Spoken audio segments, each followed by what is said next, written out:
Une nouvelle œuvre exceptionnelle, bientôt visible à Sarreguemines. Alors qu'elle a déjà acquis le panneau en céramique représentant Cléopâtre, elle vient cette fois-ci de mettre la main sur une œuvre qu'elle ne soupçonnait même pas, représentant César. C'est un antiquaire qu'il a découverte par hasard, près du siège social de la faïencerie de Paris.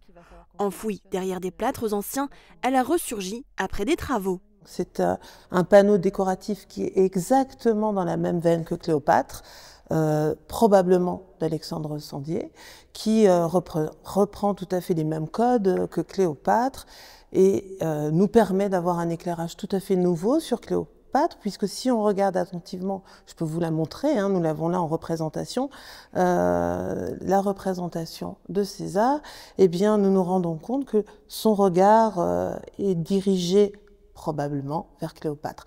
Donc tout ceci pour se rendre compte que les deux fresques étaient certainement dans une autre pièce, au siège social. Elles étaient en vis-à-vis et le regard tout à fait explique la position. La ville a pu l'acquérir pour l'euro symbolique. Un important travail de restauration sera entrepris sur ce panneau d'1,60 m sur 2 mètres.